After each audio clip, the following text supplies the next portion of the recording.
Isang mabiyayang pagninilay pong muli mga kapatid ko sa Panginoon. Ngayon po ay araw ng Kapaskuhan. Kaya Merry Christmas sa inyong lahat mga kapatid. Nawa naging masaya ang inyong Pasko sa araw na ito. At naway naging punong-puno ng kaligayahan sa inyong puso. At nawa ang Panginoon ay nalugod din sa ating pagdiriwang ng Kapaskuhan mga kapatid. Saan man kayo naroon, alam ko po, may mga kapatid tayong naroon sa ibayong dagat na malayo sa kanilang mga pamilya. Pero hindi man nila kapiling ang kanilang mga pamilya. Ang tunay naman nilang pamilya ay ang Panginoong Hesus na siyang birthday celebrant ngayong araw na ito ng Kapaskuhan, December 25. At nawa, mga kapatid, kung ano po yung talagang magandang mensahe ng Panginoon para sa atin sa Kapaskuhang ito'y ipagkaloob sa atin ng Panginoon sa ating pagninilay na ito. Kaya muli nating simulan ito, mga kapatid, sa ngalan ng Ama, ng Anak at Espiritu Santo. Amen. Amang makapangyarihan sa lahat, kami po ay nagpapakumbabang muli sa inyong banal na harapan.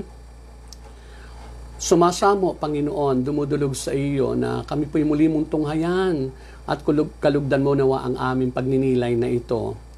Nawa, Panginoon, ano man ang aming naging karumihan sa iyong banal na harapan, ano man yung mga hindi mo nagustuhan sa amin. Alang-alang po sa aming pagninilay na ito, at alang-alang sa aming Panginoong Hesus. Dalangin po namin, ipatawad mo po ito sa amin, at bigyan mo kami ng malayang pangunawa, maliwanag na kaisipan, Panginoon, bukas na puso at bukas na damdamin, Panginoon, upang maunawaan namin kung ano ang nais mong iparating sa amin. Nawa, gamitin mo po ang iyong lingkod, Panginoon, ayon sa iyong kalooban. Maparangalan ang iyong dakilang pangalan, maluwalhati ka, Panginoon, at mapagpala naman ang aking mga kapatid na makikiisa sa akin sa pagninilay ng iyong mabuting balita. Dalangin ko rin, Panginoon, na lalo ngayong Kapaskuhang ito, Panginoon, yung mga may karamdaman, pagalingin mo na po, Panginoon, at yung mga may matitinding problema o kahit na yung nabibigatan sa kanilang mga pinagdaraanan, dalangin ko po, Lord, sa ngalan po ng iyong anak sa Jesus, alang-alang sa Kapaskuhang ito, Panginoon, ipapasko mo na sa kanila ang solusyon sa kanilang mga problema, sa kanilang mga pangangailangan. Ama, muli po, Lord, pati po yung tubig na inihanda ng aking mga kapatid, Ama, dalangin ko po, Lord, yung mga tubig na yan, O Diyos, ay basbasan mo po upang mamaya, Panginoon, sa ating pangwakas na panalangin ay, Lord, please, hipuin ang iyong kamay mamaya, O Diyos. At inaangkin po namin ito na magaganap sa aming pagninilay ito at pagkakaisang ito, pagsasama-sama sa pamamagitan ng internet sa mga kapangyarihan pong pangalan ni Jesus. Ito po ay aming inaangkin na. Amen at Amen. Sa ngalan ng Ama, ng Anak at ng Espiritu Santo. Amen. Praise the Lord. Glorify the name of God. Glorify the name of Jesus. Purihin ang Panginoon. Mga kapatid, bago tayo magnilay, bago tayo magtuloy-tuloy, sana yung pong na meaning po ko na, yung halimbawa, yung mga tubig nyo, maganda siguro yung bottled water, yung bottled water para naman, yung kumbaga talagang nakalaan sa pagbabasbas ng Panginoon. Pagka masyado namang marami, para namang nawawala ang kasagraduhan, nawawala yung parang yung talagang kabanalan noong tubig, Kailangan mas maganda yung kung maaari yung bottled water, o kaya naman yung inilagay nyo lang sa bottled water, sa bottle, yung pangkaraniwang mineral water, para naman kahit na 1 liter yan, okay lang. Huwag namang sosobra doon sa kasi parang parang nawawala na yung kasagraduhan yung parang parang hindi na masyadong sagrado yung dating, ang hinahanap natin sa Panginoon isang yung taimtim na paggamit niya diyan sa mga tubig na yan. Kasi marami pong nagpatotoo sa akin, mga kapatid, na ang ginagamit talaga kaya nga para maging kalugod-lugod sa Panginoon, ilagay natin sa ayos, ilagay natin sa ayos, mga kapatid. Kung wala man sa yung baso o yung garapon na medyo Ibig sabihin, presentable naman, yung hindi basta na lang natin, baka naman meron dyan na sa timba pa. Nakakaano naman, di ba? Nakakaya naman kay Lord dyan na parang hindi ganun katindi o kaseryoso ang ating papahalaga doon sa tubig na binabasbasan ng Panginoon. Siguro mas maganda kung yung halimbawa, yung mineral water, tapos kung gusto nyong ipaligo, no, patakan lang ninyo, o buhusan lang ninyo yung pampaligo. Halimbawa doon sa may sakit o sa may karamdaman sa kanyang balat o sa ulo o wherever man, ay patakan lang ninyo. Hindi naman patak na yun. Ibig sabihin, buhusan lang ninyo mula doon sa inyong pinagpalang binasbasan ni Lord, na instrumento ni Lord. Okay po ba? Para naman medyo maganda yung dating, parang talagang pinapahalaga nating mabuti. Amen po? Yun naman ay request ko lang sa inyo kasi parang ibinulong lang sa akin ni Lord, Okay, parang iniudyok lang sa akin ng Panginoon na baka may nakikita siyang mukhang ang inilalagay na yung timba. parang hindi naman magandang tingnan, Okay, but then by faith pa rin, mga kapatid. Marami po yung nag-text sa akin at nagpapatotoo na pinagpala sila dahil sa tubig na yan na pinapanalangin natin. Tandaan po natin, ang Panginoon pa rin nagpapagaling, ang Panginoon pa rin na nagpapala, pero marami siyang pwedeng gamitin na instrument. Di ba? Kahit nga noon, si Jesus, ang ginamit niya ay yung putik na naging bunga ng kanyang pagdura do sa alabok, tapos ginawa niyang putik, and then ipinahid sa matang bulag, and then nakakita. Di ba? Okay, marami pa. Kung magbabasa kayo ng Bible, ang dami-daming ginagamit ng Panginoon na instrumento na nagpapatunay na anything ay pwede niyang gamitin para daluyan ng kanyang habag at awa, ng kanyang himala, ng kanyang kapangyarihan. Amen? Basta tayo lamang ay nananalig, sumasampalataya. Pero of course, ang pinakamahalaga is sinasabuhay natin ang salita ng Diyos, yung mabuting balita o mensahe ng Panginoon na ating naririnig at natututunan. Okay po ba, mga kapatid? Okay, papasko natin kay Lord dyan. Amen? Yung ating obedience. Okay. Now, ang gusto ko pong i-share sa inyo ngayon ay mula din po sa Luke pa rin. Doon pa rin sa dati. Kasi nga, pinagninilayan natin ngayon ay yung buong Kapaskuhan Yung mensahe, anong mapipiga natin dito sa ipinagdiriwang natin taon-taon bilang mga Kristiyano ang Kapaskuhan. Kaya muli, babasahin ko po ito sa Luke chapter 2 verses 4 hanggang 7. Sabi dito, mula sa Nazaret, isang lungsod sa Galilea, si Jose ay pumunta sa Judea, sa Bethlehem na bayang sinilangan ni Haring David, sapagkat siya ay mula sa angkan ni David. Kasama niyang umuwi upang magpatala rin si Maria na kanyang magiging asawa, na noon ay kabuwanan na. Habang sila'y nasa Bethlehem, sumapit ang oras ng panganganak ni Maria. Sinilang niya ang kanyang panganay na isang lalaki, binalot niya sa lampin ang sanggol at inihiga sa isang sabsaban, sapagkat wala ng lugar para sa kanila sa bahay panuluyan. Mga kapatid, ang mabuting balita ng ating Panginoon, pinupuri ka namin, Panginoong Jesucristo. Muli, bago tayo magsimula, mga kapatid, nawa pagkatapos itong video na ating pinapanood, huwag niyong kalilimutang i-share yan. At mag-subscribe din kayo o yung inyong mga kaibigan. Kasi sa pamamaraan pong yan, nakapaglilingkod tayo sa Panginoon. Nagiging instrumento din tayo ng Panginoon para mapalaganap ang kanyang mabuting balita. Gusto ng Diyos, sabi sa 1 Peter, sabi ng Panginoon, gusto niya lahat ay maligtas. Gusto niya lahat makakilala. Walang maiwan. Gusto niya lahat makapiling sa buhay na walang hanggan. Amen? Kaya maging instrumento tayo. Paggamit din tayo kay Lord. Amen. Maliwanag po ba, mga kapatid? Okay. So, nais ko pong pamagatan ito, mga kapatid ko sa Panginoon na bilang ngayon ay Pasko, mga kapatid, ay yung 5 pinakamahalagang mensahe ng Pasko. Yan. 5 pinakamahalagang. Marami pong mensahe ng Pasko, pero ito po ang nakita kong 5 pinakamahalagang mensahe ng Pasko. Okay. So, alam ninyo, mga kapatid, nung nagsimba ako kagabi, sa simbang gabi, ito yung napulot ko doon sa minamahal naming pare ng aming parokya. Ng aming parokya, Ito po ay parokya namin. Ang nakakasakop po kasi sa aming parokya ay yung St. Joseph the Worker. Ito po yung sa Grand Valley, sa Mahabang Parang, Angono, Rizal. Hindi po kami Angono, pero sakop kami noong parokyang iyon sa Angono, sa may Grand Valley Subdivision. Okay, si Father Ray Gela, Father Renato, or Father Ray Gela. Okay. Siya po ang nagmisa kagabi.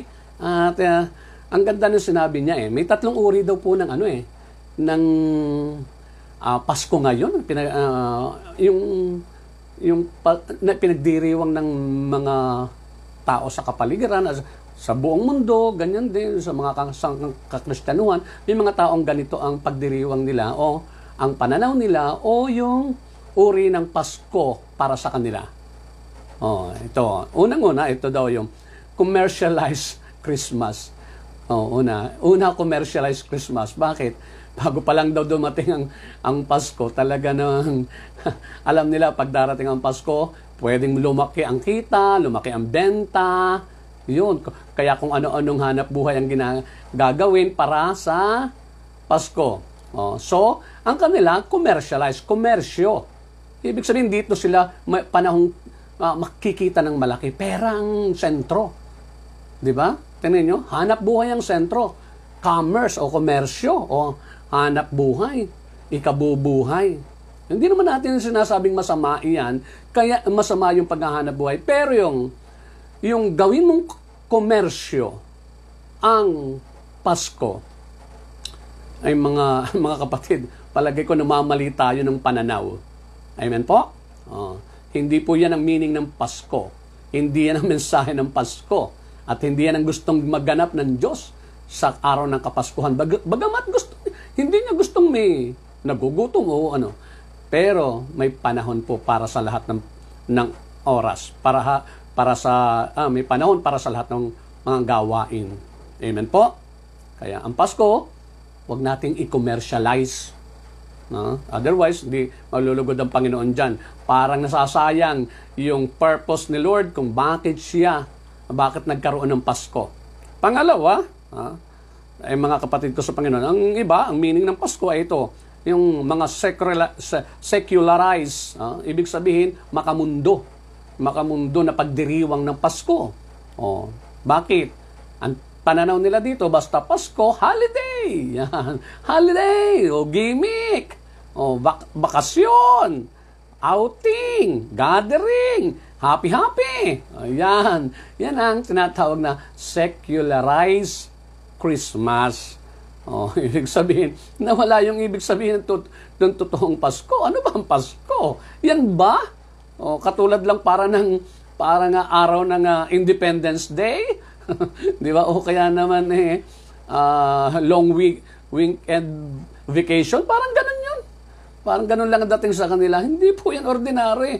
Kakaiba po yan. Dapat baguhin natin ang ating pananaw. Kung tayo totoong Kristiyano, kung totoo tayong Kristiyano, hindi natin susundan yung mga ganyang gimmick, yung mga ganyang pananaw. Pangatlo, of course, ito ang dapat. Yung spiritualized Christmas. At ang nagsasagawa nito at ang nagsasabuhay nito ay yung mga totoong Kristiyano. Ano yung mga totoong Kristiyano? Yung mga totoong tumanggap kay Kristo bilang Panginoon at tagapagligtas. Okay, paano yon? Anong ginagawa nila sa Pasko? Anong meaning sa kanilang Pasko? Ang Pasko sa kanila ay pagpapasalamat at pagpupuri para sa Diyos. Mamaya, ating isa-isahin kung bakit ganito ang dapat. Pagpapasalamat at pagpupuri para sa Diyos. Hindi para sa kung kanino pa man. Hindi yung, ay salamat Pasko, makakapagbakasyon. Ay salamat Pasko, makakapunta ako sa ninong at ninang ko. Ay salamat Pasko, ay makapagsuswimming ako. Ay salamat Pasko, makakapag-travel ako.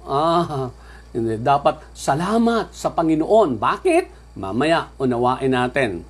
Salamat at papuri sa Kanya. Pangalawa, pagsasaya para sa Diyos. Yung nagsasaya ka, para sa Diyos, Lord, I am so happy.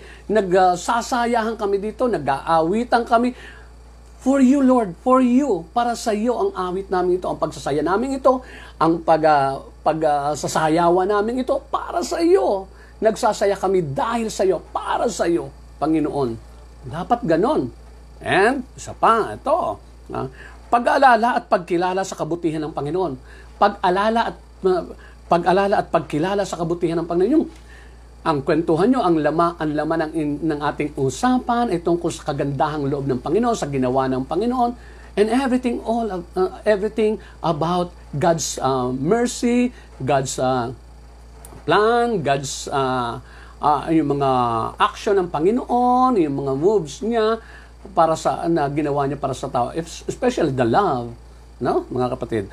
At eto, isa pa dapat kung sa mga tunay na Kristiyano na nagsa-celebrate ng Pasko, ang Pasko ay ang pagtatalaga ng sarili sa Diyos.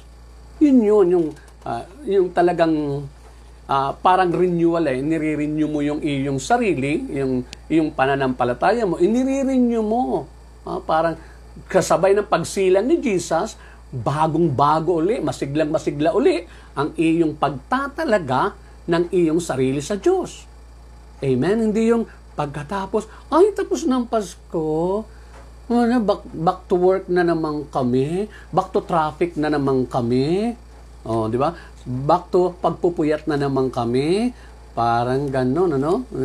Hindi dapat. Dapat, pagkatapos ng Pasko, which is sa January pa naman yung matatapos, ay tayo nasa panibago uling pagtatalaga ng ating sarili.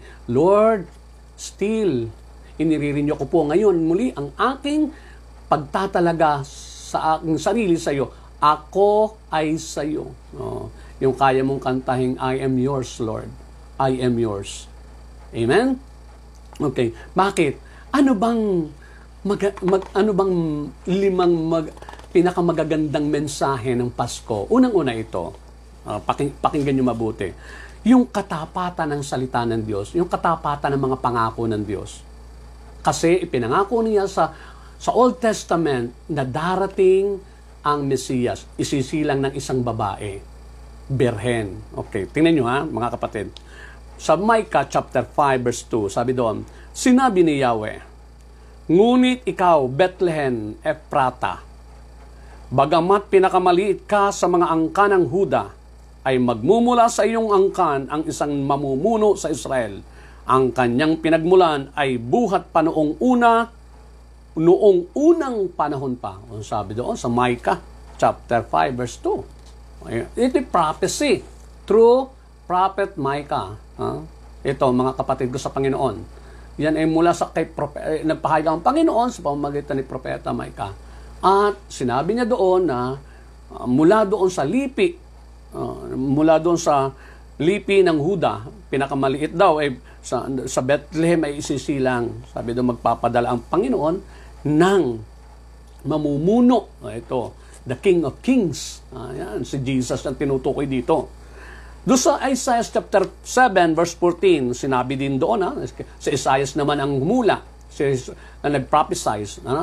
Sabi dito, dahil dito, si Yahweh mismo ang magbibigay sa inyo ng palatandaan, maglilihang isang dalaga at magsisilang ng isang sanggol na lalaki at tatawagin sa pangalang Emmanuel. Di ba? So, ang isang mensahe, yung katapatan ng Diyos. Yung katapatan niya. Basta sinabi niya, kaya nga sabi sa Numbers 23 verse 19, ang Diyos ay di sinungaling na tulad ng tao.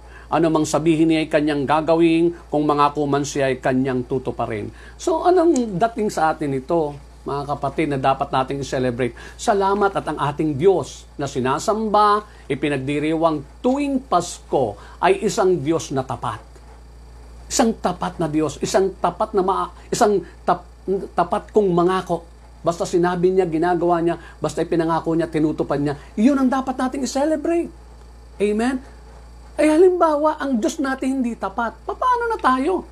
Di ba? Di laging napakagulo ng buhay natin. Wala tayong panananganan, lagi na lang mapupuno tayo ng takot, walang direksyon ng ating buhay, walang patutunguhan, walang kasiguraduhan.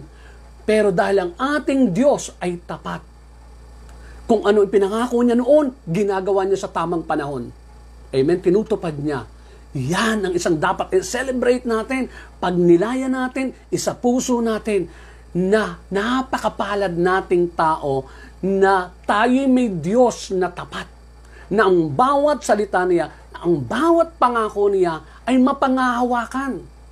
Di ba? Mapangahawakan. Kaya pag binabasa mo ang Bible, mga kapatid, hanapin natin yung mga pangako ng Diyos. At bawat pangako ng Diyos, mga kapatid ko sa Panginoon, iyan ay ating i-memorize. I-memorize natin. Ilagay natin lagi sa isipan at puso natin. So, sa sandaling may pagdaraanan tayo mga sitwasyon, alam natin kung ano ang magiging hakbang natin batay sa pangako ng Panginoon. Kuha niyo mga kapatid ko sa Panginoon. Kaya, basa pa more. Para ganun. Alam ninyo, kapag wala kang natatanda ang pangako ng Panginoon, napakahirap lumago ng iyong pananampalataya. Kasi anong pananampalatayan mo kung wala kang alam na ipinangako ng Diyos? Pero kung ikaw ay maraming alam na pangako ng Diyos, mga kapatid, iyan ang nasa isip at puso natin, lalago ang ating pananampalataya at kung anumang dumating na uno sa atin, anuman ang pagdaanan natin, anumang problema, matatag tayong makatatayo. Bakit? Sapagkat alam natin, tapat ang ating Diyos. Basta sinabi niya, ginagawa niya, basta ipinangako niya, tinutupad niya. Amen po? Nakita po ba natin ang isa sa pinakamahalagang mensahe ng Panginoon? Amen po? Napakahirap pag hindi tapat ang ating Diyos na may-ari sa atin at lumikha sa atin, pinananaligan natin, ay yung pala hindi siya tapat. O, di ba napakahirap? But because, mga kapatid, tapat ang ating Diyos. Tandaan po natin, walang bagay na hindi natin mapagtatagumpayan dahil may pangako siya sa lahat ng sitwasyon. Amen? Praise God. Praise Jesus. Okay. Now, pangalawa sa 5 pinakamahalagang mensahe ng Pasko ito. Ang kadakilaan ng pag-ibig ng Diyos. Ang kadakilaan ng pag-ibig ng Diyos. Super dakila talaga ang pag-ibig ng Diyos. Tingnan nyo, sabi dito, sa John chapter 3 verse 16, ito, lagi na ninyong naririnig, araw-araw, lagi kong binabanggit dito, mas maganda yung ma-memorize nyo. Kasi pangako din ito ng Panginoon. Sabi dito, sapagkat gayon na lamang ang pag-ibig ng Diyos sa sangkatauhan, kaya't ibinigay niya ang kanyang kaisa-isang anak. O yan. Amen. Upang ang sino man sumampalataya sa kanya, hindi mapahamak, kundi magkaroon ng buhay na walang hanggan. Tingnan nyo, yung pagmamahal ng Diyos. Sino tayo para pag-alayan ng kanyang anak? Para bigyan ng pagkalooban ng kanyang anak. Sino tayo? Napakaliliit lang natin nilikha. Lagi kong inuulit-ulit yan. May mga tao kasi na nagkaroon lang ng kaunting posisyon. Akala mo laki-laki na niya. Nagkaroon lang ng kaunting power. Akala mo laki-laki na niya. Tingin sa sarili, nako, super, na siya. Talagang tawag, somebody na talaga siya. Pero tandaan po natin, gaano man maging laki natin, gaano man maging power natin, napakaliit pa rin po natin kung ihahambing sa Diyos. Amen? But, because He loves us so much, talagang hindi niya ipinagkait yung kanyang anak para sa atin.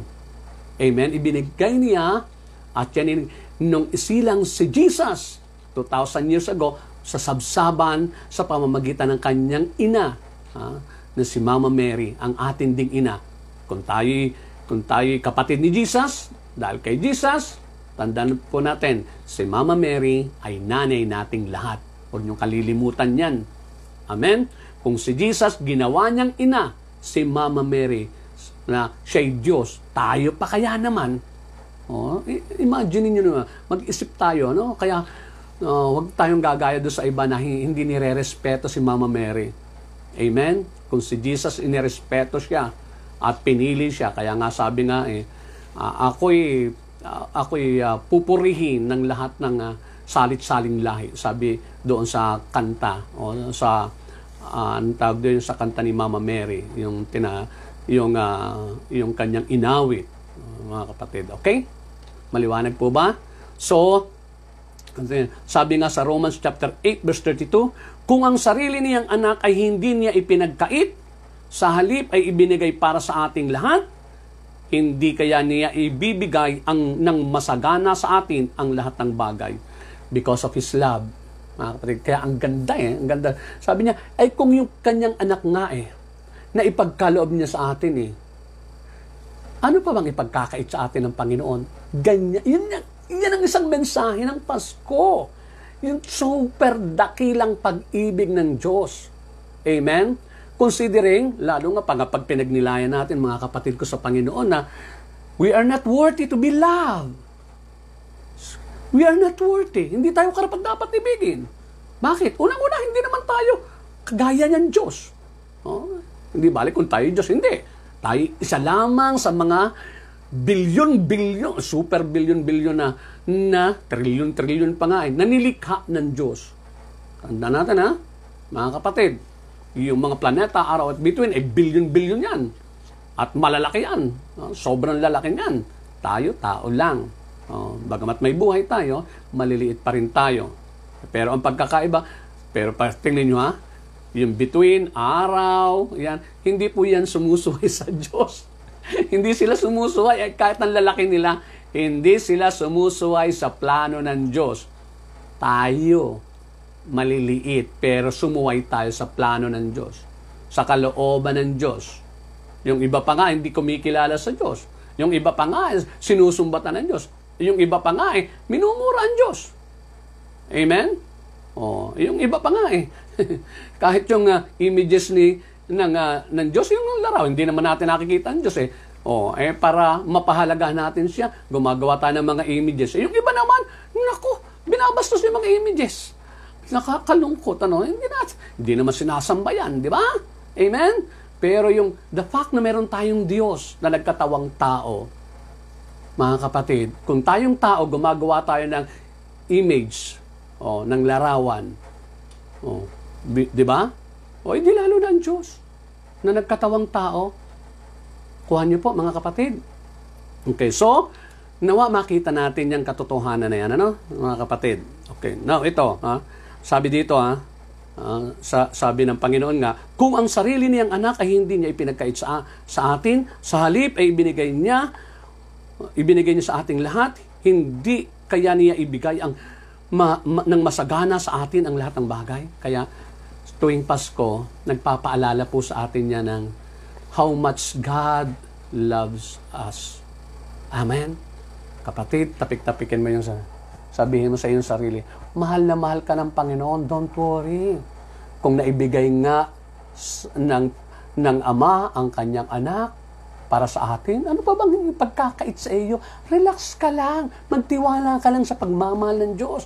Mahal na mahal ka ng Panginoon. Tapik-tapikin yung sarili nyo. Hindi yung kung Paskong Pasko, nakakunot ang noo. Paskong Pasko, kung ano-anong iniisip. Paskong Pasko, lumilipad ang balintataw. Di ba? Nakakalungkot. Dapat nagsa-celebrate ka.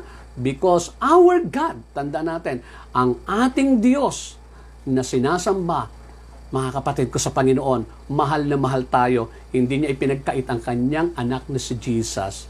Amen? Okay, pangatlo na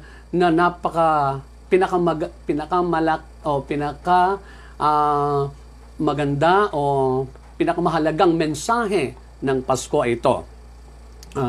Yung katotohanan na talagang mayroong impyerno.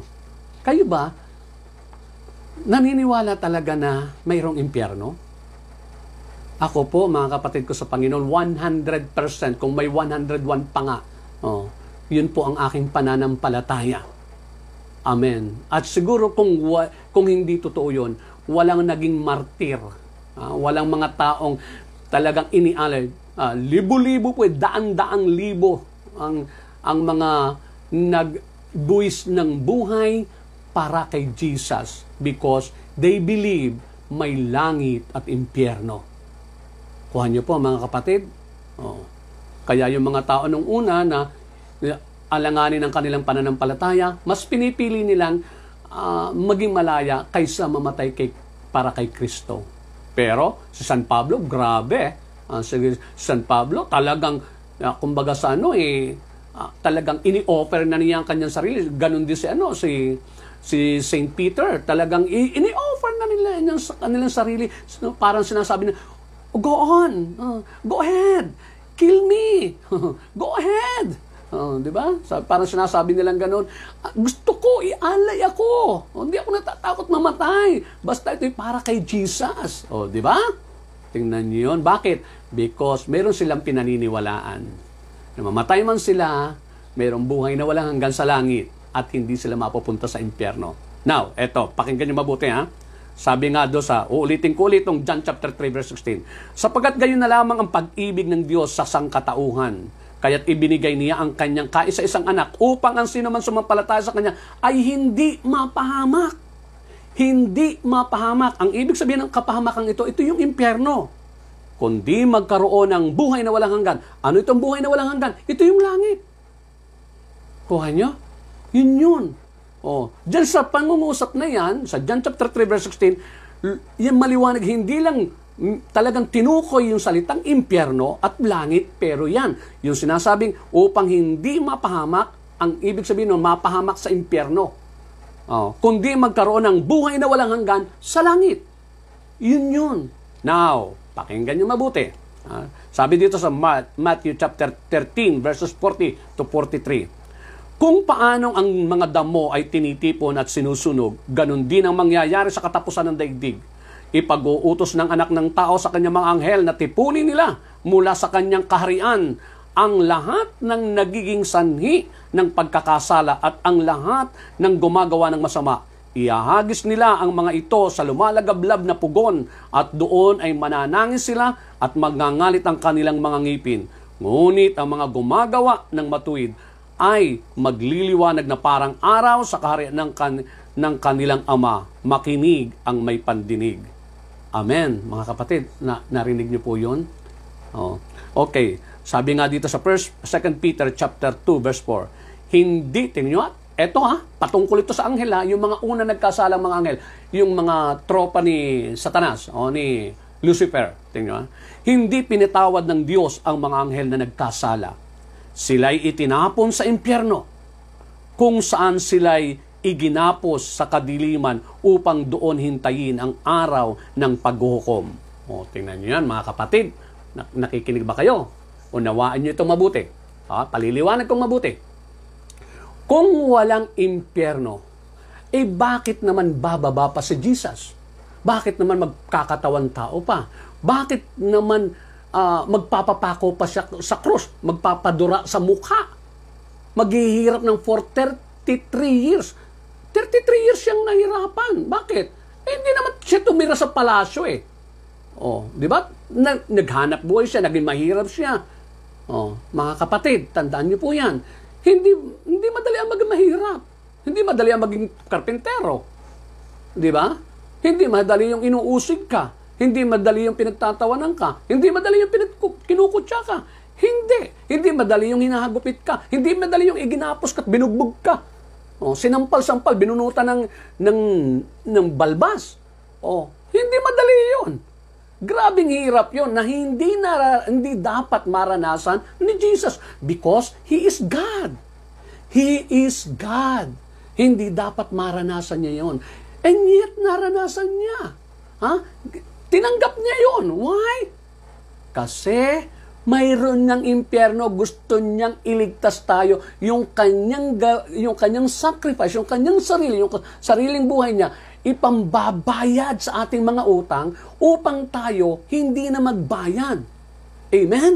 Siya nang tumanggap ng parusa. Dahil kung hindi siya gagawa ng ganon, mga kapatid ko sa Panginoon, impyerno ang pupuntahan natin.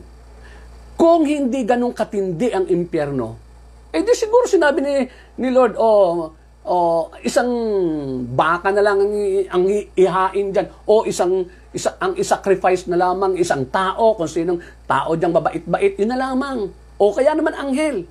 But because wala pong kahulilip, ang hirap, ang sama, ang pangit, ang worst ng impyerno.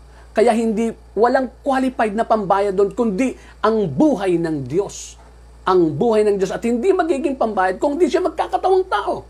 Amen? Kasi kung siya bababa dito ang Diyos na Diyos, mga kapatid, hindi pwedeng patayin si Jesus. But because, mga kapatid, kailangang may magbuwis ng buhay as a sacrifice, as a ransom, is pambayad, mga kapatid. Kaya si Jesus nagkatawang tao. At nangyari ang pagkakatawang tao niya during the first Christmas. Yan dapat ang inaalala natin lagi. Dapat nating isinaselebrate. Thank you, Jesus, na ikaw ay nagkatawang tao. Thank you, Jesus. Bakit? Sapagkat kung hindi mo iniali ang iyong sarili, nako kaming lahat, impyerno. Kuha niyo po, ulitin ko. Kung walang impyerno, mag-isip nga kayo, bakit naman bababa pa si Jesus? Bakit pa naman papakahirap si Jesus? Wala naman palang tutubusin. Wala naman palang katatakutan. Wala naman pupuntahan palang masama. Lahat naman pala pupunta sa langit. Ay, bakit kailangan pang mag-sacrifice? Bakit kailangan pang tubusin? Manunubos ng tawag sa kanya, Redeemer eh. Kuha nyo? Nawa, maliwanag sa atin yan. At yan dapat ang mensaheng pinagninilayan natin every Christmas. Amen? Thank you, Lord. Kaya dapat, thank you, Lord. Thank you, Lord. May pag-asa na akong hindi ako maimpyerno. Amen? Di ba? May pag-asa na ako. Napakalaki ng pag-asa ko. Bakit? Kasi ang sabi doon, ang lahat ng mananalig sa kanya ay hindi mapapahamak. So, ang ating gagawin lang, mga kapatid, ay mananalig. Ibig sabihin, tatanggapin lang natin si Jesus bilang Panginoon natin at tagapagligtas. And there you are. Libre na tayo doon sa impyerno na yan. Amen? Hallelujah. Imagine nyo lang na yung maghapong wala kang kapayapaan, ang hirap na eh. Huwag na yun. Ito, ganito simple. Nakaranas na ba kayo ng masakit ang ipin? Pag masakit ang ipin, masakit ang ulo, wala sa mood, di ba? Masakit ang ulo, masakit ang parang ganun eh. Ang daming apektado pagka ikaw ay masakit ang ipin. Yung maghapong kang masakit ang ipin, di ba ang hirap na? Pero wala naman sumakit ang ipin habang buhay. Di ba? Wala naman nakaranas ng habang buhay. Pagkasilang na lamang ay sumakit na ang ipin hanggang sa huling sandali na inabot siya ng 80 anyos, masakit pa rin ang ipin araw-araw. Wala namang nakaranas ng ganon. Pero, tandaan natin, pag hindi natin pinanaligan ang mensahe ng Pasko at hindi natin tinanggap si Jesus bilang Panginoon tagapagligtas, mararanasan natin ang araw-araw masakit ang ipin at walang katapusan. Amen. Higit pa sa masakit ang ipin. Naku, maniwala kayo. Patikim lang yan. Patikim lang yan. Hindi pa yan ang totoong hirap. Ang sabi nga doon, magngangalit. Di ba? Magngangalit ang kanilang mga ngipin. Di ba? Yan ang sinabi doon sa verse 42 ng Matthew chapter 13. Di ba? Sabi doon, ihahagis nila ang mga ito sa lumalagablab na pugon at doon ay mananangis sila at magngangalit ang kanilang mga ngipin. Ngunit ang mga gumagawa ng matuwid ay magliliwanag na parang araw sa kaharian ng kanilang Ama. Sa kaharian ng kanilang Ama. Ano ito? Yung langit. Amen po? Okay. Nawa, naintindihan natin. Ulitin ko. Yan po ang isang napakahalagang mensahe ng Pasko na talagang pinapatunayang mayroon talagang impyerno. Amen. Huwag mong basta pagtatawan at gawin mo lang mga joke-joke yan. Darating ang araw. Mga kapatid, ay baka ikaw hindi makapag-joke sa impyerno, hindi ka makakapag-joke. Bakit? Sa sobrang hirap. Amen po. Hindi ko po kayo tinatakot. Sinasabi ko lamang kasi hindi ka naman dapat matakot eh. Kung ikaw ay mananalig sa Diyos. Tatanggapin mo si Jesus ng lubos-lubusan, tatalik mo ang luma mong buhay at gagayahin mo pamumuhay ni Jesus. Hindi, ibig sabihin naman pamumuhay ni Jesus na gagayahin mo, magpapapako ka rin sa krus.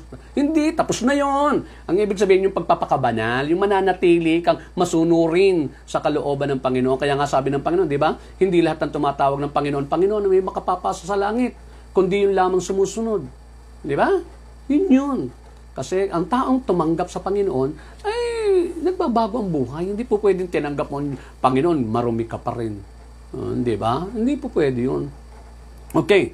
Number 4 na napakahalagang mensahe ng Kapaskuhan ito. Ang kawalang kakayahan ng tao na iligtas ang kanyang sarili. Di natin kayang iligtas ang sarili natin. Dahil kung kaya nating iligtas, ba't naman magkakatawan tao pa si Jesus? Bakit naman magsasacrifice pa siya? Kaya pala naman natin iligtas sa sarili natin.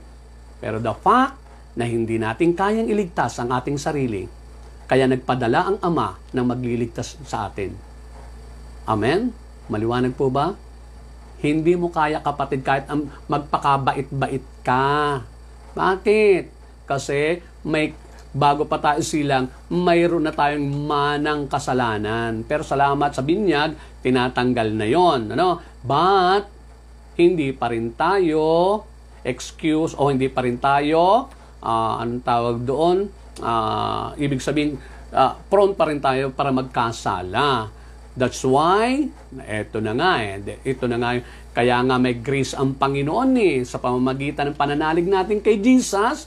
Mga kapatid, ano man ang naging kasalanan natin at magiging kasalanan pa, by faith in Jesus, by accepting or receiving Him as our Lord and Savior, tandaan po natin, libre tayo dyan. Amen? Kakalimutan ng Panginoon, kakalimutan ng Ama ang lahat ng ating kasalanan dahil kay Jesus na tinanggap natin bilang Panginoon at tagapagligtas natin ng buong buo doon sa ating puso. Ang patunay niyan, nagbabago ang buhay. Amen? Yung dating may bisyo, nawawala ang bisyo. Amen? Kuha nyo? Yung ugaling ganito, ugaling ganito. Alam naman natin yun kung anong ugali yan Kaya nga lagi tayo manakikinig ng salita ng Diyos para maunawaan natin ang kalooban ng Panginoon. Di ba? Okay, so, eto, pakinggan nyo mabuti dear brothers and sisters. Sabi dito, sa John chapter 3 verse 17, isinugo ng Diyos ang kanyang anak, hindi upang hatulan ng parusa ang sanlibutan, kundi upang iligtas ito sa pamamagitan niya. Yun daw. Sinugo si Jesus, hindi para hatulan tayo, kundi para iligtas sa pamamagitan niya. Hindi natin kayang iligtas. Yung statement niyon, hindi natin kayang iligtas sa sarili natin. Sabi sa Mark chapter 10 verse 15 to 27, merong lalaki kasi na gusto niyang makapasok sa langit. Gusto niya maligtas. Amen? Ay sabi ng Panginoon, ano ba, sinusunod mo ba? Ganito. Opo, sinusunod ko ba? Ganito. Sige, umuwi ka. Ibenta mo lahat ang iyong mga ari-arian. Ipamigay mo sa mga mahihirap. At saka ka bumalik sa akin. Sumunod ka sa akin. Nako, tumalikod yung mayaman. Tinetesting ng Panginoon kung kaya niyang iwan ang kanyang kayamanan kapalit ng kaligtasan. Kuha nyo? Kaya, ito ang naging reaction ng mga sabi ng Panginoon, nung nakitang hindi magagawa ng mayaman, mas mahalaga sa kanya yung kayamanan pinaghirapan niya siguro. Sabi ni Jesus sa Mark chapter 10 verses 15 to 27, sabi niya, mas madali pang dumaan ang 25 to 27 yata ito. Sabi, mas madali pang dumaan ang kamelyo sa butas ng karayom kaysa isang mayaman na pumasok sa kaharian ng Diyos. Lalong nagtaka ang mga alagad, kaya't nagtanong sila, sabi ng mga alagad, naggulumihanan sila mahirap talaga palang maligtas. Sabi ganon. Sabi ni Jesus, kaya't nagtanong sila, kung gayon, sino po kaya ang maliligtas? Tiningnan sila ni Jesus at sinabi sa kanila, hindi ito kayang gawin ng tao. Take note, hindi ito kayang gawin ng tao. Ngunit hindi ito imposible sa Diyos, sapagkat ang lahat ng bagay ay kayang gawin ng Diyos. Ibig sabihin, hindi talaga natin kaya. Kaya nga nagpadala ng tagapagligtas. At sino yun? Si Jesus. Kasi nga hindi nga natin kaya Amen? Kaya mga nagsasabi na si Jesus ay tao lang. Aba, hindi. Ay maliwanag dito Hindi ito kaya ng gawin ng tao. Ay kung si Jesus ay tao din lang, hindi na kaya tayong iligtas. But because He is God, na nagkatawang tao, kaya niya tayong iligtas. Amen? Ang magliligtas sa Kanya ay ang Kanyang pagiging Diyos na tinanggap natin bilang Panginoon at tagapagligtas. Klaro po ba yon? Nawa, naintindihan natin. Amen? Maliwanag, nawa. Okay, tandaan po natin. Ito sabi sa Matthew chapter 16, verse 26. Sapagkat ano ba ang mapapala ng isang tao? Makamtan man niya ang buong daigdig, ngunit mapapahamak naman ang kanyang sarili. Ano ang maibibigay ng isang tao kapalit ng kanyang buhay? Ibig sabihin, wala kayong maipapalit. Para sa kapalit ng langit? Wala. Ibig sabihin doon, kahit pa yung buong kayamanan nyo, yung buong mundo, hindi nyo kayang ipalit. Kaya nga hindi natin kayang iligtas ang ating sarili. Kuha nyo? Kaya nga nagpadala. Yun ang isang napakahalagang mensahe. Wala tayong kakayahan na iligtas ang ating sarili. Kaya nagpadala ang Ama ng tagapagligtas, si Jesus. At isiniling siya noong 2,000 years ago sa isang sabsaban sa pamamagitan ng kanyang inang si Maria. Amen? Sabi sa Acts chapter 4 verse 12, sa kanya lamang matatagpuan ang kaligtasan sapagkat walang ibang pangalan sa buong daigdig na ibinigay ng Diyos sa mga tao upang tayo ay maligtas. Ibig sabihin, kahit yung pangalan mo, hindi ka maliligtas. Kahit pa presidente ka ng United States or ng pinakamayamang bansa ng China, hindi mo kayang iligtas sa sarili mo. Walang pangalan na makapagligtas kundi si Jesus. Ibig sabihin, kay Jesus lang tayo makakatagpo ng kaligtasan. Amen? Maliwanag po ba? Sabi sa Ephesians chapter 2 verse 8 to 9, sapagkat dahil sa kagandahang loob ng Diyos, kayo ay naligtas sa pamamagitan ng pananampalataya. Sa pamamagitan ng pananampalataya tayo naligtas. At ito'y kaloob ng Diyos at hindi mula sa inyong sarili. Hindi ito bunga ng inyong mga gawa, kaya't walang maipagmamalaki ang sinuman. Si Lord lang. Kaya nga siya bumaba, nagkatawang tao. Kasi hindi natin kayang iligtas ang sarili natin. Yan ang isang malaking mensahe, napakahalagang mensahe ng Pasko. Hindi natin kayang iligtas ang sarili natin. Kaya nagpadala ang Ama ng tagapagligtas, si Jesus. Amen? And then, panghuli, ito. Sabi dito, ito pa ang isang mahalagang mensahe. Ano yung unang mensahe? Ang katapatan ng Diyos. Ang pangalawang napakahalagang mensahe, yung kadakilaan ng pag-ibig ng Diyos. At ang pangatlong napakahalagang mensahe, yung katotohanan talaga na mayroong impyerno. At ang pang-apat na mensahe, tandaan po natin, yung walang kakayanan ng tao na iligtas ang sarili niya. Hindi mo kaya, hindi ko kaya. We need Jesus to save us. Amen? Okay. Now, panlima ito, ang pangangailangan ng tao na sumampalataya kay Jesus. Inuulit-ulit ko na nga yan. Kailangan nating sumampalataya. Ang ibig sabihin ng sumampalataya kay Jesus ay tanggapin siya bilang Panginoon at tagapagligtas. Panaligan natin na siya'y Panginoon, siya'y Diyos, at siya ang ating tagapagligtas. Walang iba. Amen? Kaya nga sabi doon, John chapter 3 verse 18, hindi hinahatulang ng parusa ang sumasampalataya sa anak. Ngunit hinatulan na ang hindi sumasampalataya sapagkat hindi sila sumampalataya sa kaisa-isang anak ng Diyos. Pag hindi mo pala talaga tinanggap siya bilang Panginoon tagapagligtas, hindi ka sumampalataya siya ang iyong Panginoon, siya ang iyong tagapagligtas, siya ang iyong Diyos na magliligtas sa iyo. Hindi natin. Kailangan natin, talagang kailangan. Tapik-tapikin mo. Sabihin mo, brother or sister, kailangan mo tanggapin talaga ng lubusan si Jesus, ang ating bilang Panginoon, Diyos at tagapagligtas. Manalig kang siya ay Diyos, anak ng Diyos, na buhay. Amen? Okay. Sabi nga dito sa 1 Peter chapter 1 verse 8 to 9, hindi ninyo siya nakita. Tingnan, ang ganda nitong sanabi ni San Pedro. Hindi ninyo siya nakita, ngunit siya inibig nyo. Hindi pa rin ninyo siya nakikita hanggang ngayon, ngunit sumampalataya kayo sa Kanya. Dahil dito'y nag-uumapaw na sa inyong puso ang kagalakang di kayang ilarawan sa salita, sapagkat tinanggap na ninyo ang bunga ng inyong pananampalataya, ang kaligtasan ng inyong buhay. Kuha nyo? Ang ganda, no? Kaya nga pala, yung talagang tumanggap kay Jesus, lagi na nakangiti. Kasi doon pa lang, na yung bang kaya ka masaya is because alam mo na tinanggap mo na yung kaligtasan, hindi ka na papuntang impyerno. Amen? At ang naghihintay sa iyo sa pintuan ng langit ay si Jesus na nananabik at sasalubungin ka. Sabi doon, welcome my faithful servant. Wow, ang sarap na, no? Yung sasalubungin ka, ang susundo sa iyo dito sa lupa ay ang mga anghel, and then ihahatid ka sa harapan ng ating Panginoong Yesus doon sa buhay na walang hanggan sa kalangitan, ano? Kaya kapag ang sumundo sa iyo, yung may kalawit, di ba? Si kamatayan, yung may kalawit, naku, huwag kasasama kasi impyerno ang pupuntahan mo doon. Amen? Oh, mga kapatid ko sa Panginoon, hindi talagang napakalaga ng pagsampalataya. Sabi nga sa James chapter 2, kaya lang yung pananampalataya natin, dapat patunayan natin sa gawa. Sabi dito, gayon din naman, patay ang pananampalatayang walang kalakip na gawa. Kailangan ang pagsampalataya natin, ipinakikita natin sa gawa.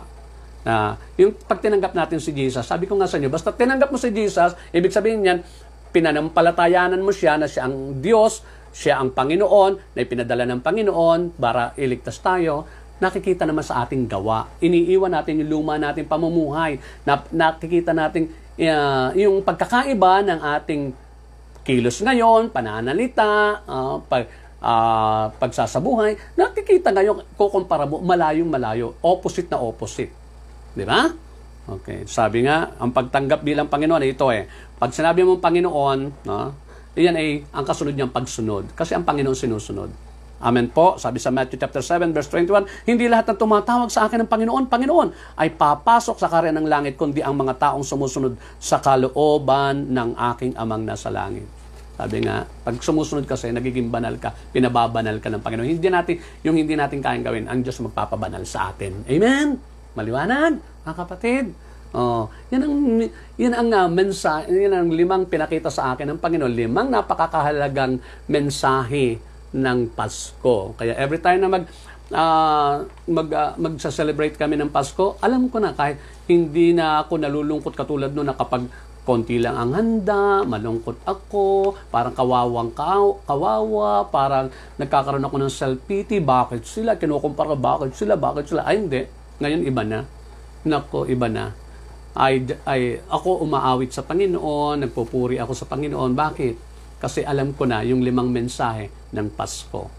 Amen? Maliwanag po mga kapatid.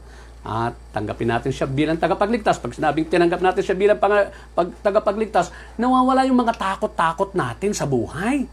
Bakit? May tagapagligtas na nga tayo Hindi lang doon sa buhay na walang hanggan, kundi dito pa lang ang pagliligtas ng Panginoon sa ating mga nararanasan. Tandaan po natin, nariyan po ang ating Panginoon. Amen? Lalo na, halimbawa, ngayon, karamdaman. Pwede natin hingi sa Panginoon. Pagalingin na tayo ngayong Paskong ito. Di ba? Handaan niyo po yung inyong mga tubig at pipray po tayo. Amen? Hingi tayo pamasko ngayon. Kapaskuhan ngayon. Amen? May nagsasabi sa Pasko naman, wag ka na mag-live streaming. Dapat nga. Itong Paskong ito para maunawaan.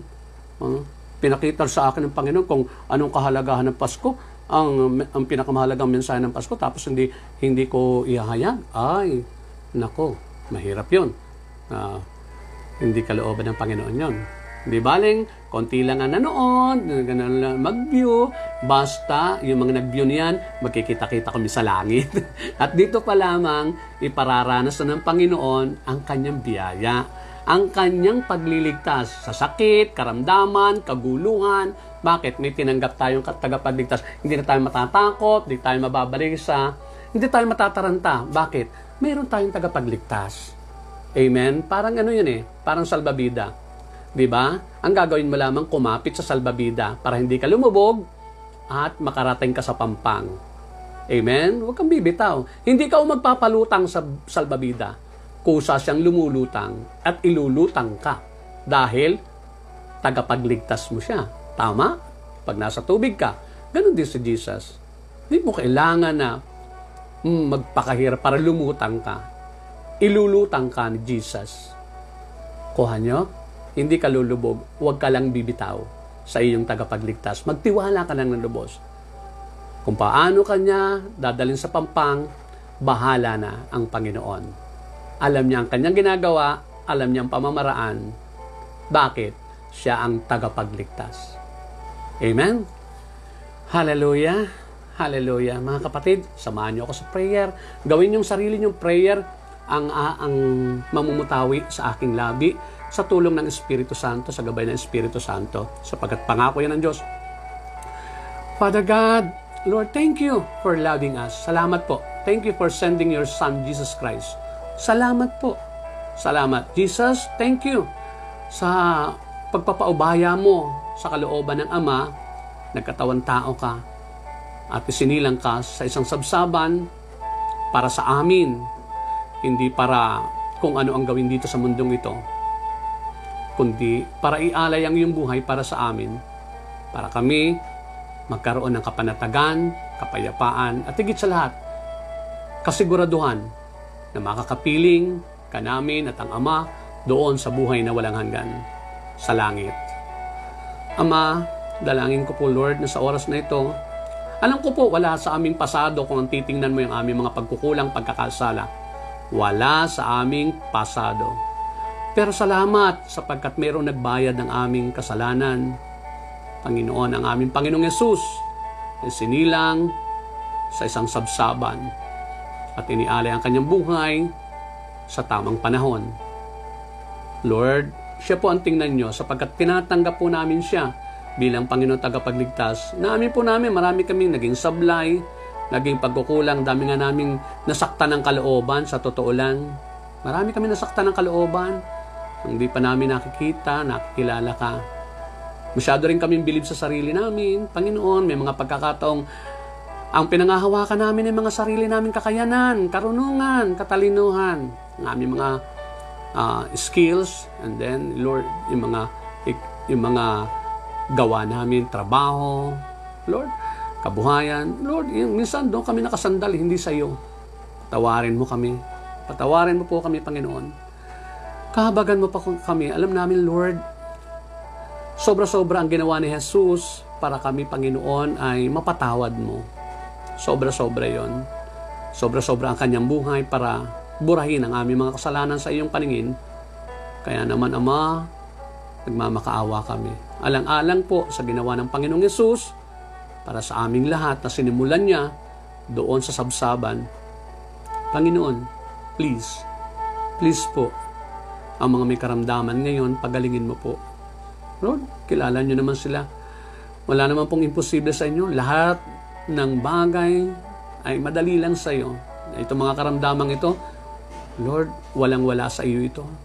Madali, kahit pa cancer ito, kahit pa ito'y AIDS, kahit pa ito'y leukemia, o ano man yun, sakit sa bato, sakit sa arthritis, sakit sa utak, o sa ano pa man. Lord, ito'y walang-wala sa kapangyarihan mo, at walang-wala din ito sa ginawa ni Jesus.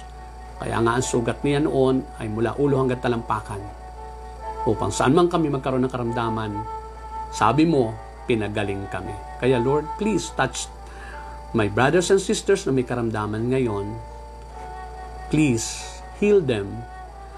Kung kailangan maghimala po kayo para maniwala sila, Panginoon, na ikaw nga ang Diyos na tapat sa kanyang mga pangako. Sabi mo, sino mang mananalig, sasampalataya sa iyong anak na si Jesus, Ama, katulad ng aking mga kapatid, sabi mo, Lord, ililigtas mo. Ililigtas mo. Iligtas mo po sila sa karamdaman, sa kahirapan, o anumang kaguluhan na kanilang dinadaanan ngayon, o anuman yung Panginoon na kabigatan na kanilang pasampasan, iligtas mo sila diyan, palayain mo sila, Panginoon. Lord, lalo po yung napapagod na, nawawala na ng pag-asa, nangihina na talaga, Lord. Tapos, parang nag-iisa, feeling nila, Panginoon, parang wala na nagmamahal sa kanila, parang nilalayuan sila. Lord, please, in the name of Jesus, tulungan mo sila, kahabagan mo po sila. Palayain sila, pagalingin sila, tulungan sila. Paghimalaan mo sila, Panginoon, upang sumampalataya sila sa iyo na ikaw nga ang Diyos na totoo, na ang aking ipinakikilalang Diyos sa kanila ay tunay na nagmamahal at makapangyarihan, walang imposible, walang mahirap sa iyo, Panginoon. Yung mga tubig, Lord, na inihanda nila ngayon, I pray, palain mo po, Lord. Pagpalain mo po, please. Lord, hawakan mo yan, dampian ng iyong kamay, daluyan ng iyong kapangyarihan. Gamitin mo pong instrumento yan para lalong mahayag ang iyong kapangyarihan, ang iyong kadakilan, ang iyong kabutihan sa pamamagitan niya, Lord. Dahil yun po yun ang lakas, kagalingan, kapayapaan, yung mga hindi makakatulog. Sa sandali makainom niya, Lord, makakatulog sila ng mahimbing, Panginoon, at magkaroon kinabukas ng bagong lakas, bagong sigla. At ikaw ay mapapurihan nila, sambahit, luwalhatiin ka, Panginoon. Lord, nananalig po ako. Kaya ako'y walang takot na inihayag, walang pangamba, walang pag-aalinlangan, inihayag ang iyong mga salita sapagkat ako po'y sumasampalataya ng 100%. Totoo ka, tapat ang iyong mga salita, tapat ang iyong mga pangako. Mahal mo kami, hindi mo kami matitiis dahil sa Panginoong Yesus. Dahil kay Jesus na tinanggap namin bilang Panginoon at tagapagligtas. Panginoon, ang aming mga puso na may galit, hinanakit pa, Lord, I pray. Lord, tulungan mo kami magpatawad, tulungan mo kami makalimot, tulungan mo kami, Panginoon, na makita ka sa lahat ng pangyayari, sa lahat ng bagay, sa lahat ng iyong mga nilikha. Panginoon, in Jesus' name. Panginoon, marami pong salamat. Inaangkin po namin lahat ng panalangin namin ito. Kagalingan, kalutasan ng mga problema nila. Lord, at yung tubig na binasbasan mo ngayon, pinagpala, ay ito na ngayon ang ganap. Mga kapatid, pumanatag po kayo, Lord, mga kapatid. Sabihin natin sa Panginoon, Ama, pinapanatag ko po ang aking puso at kalooban sapagkat naniniwala po ko, nagtitiwala, sumasampalatayang naganap ang panalangin ito na nagkakaisa namin, na nagninilay.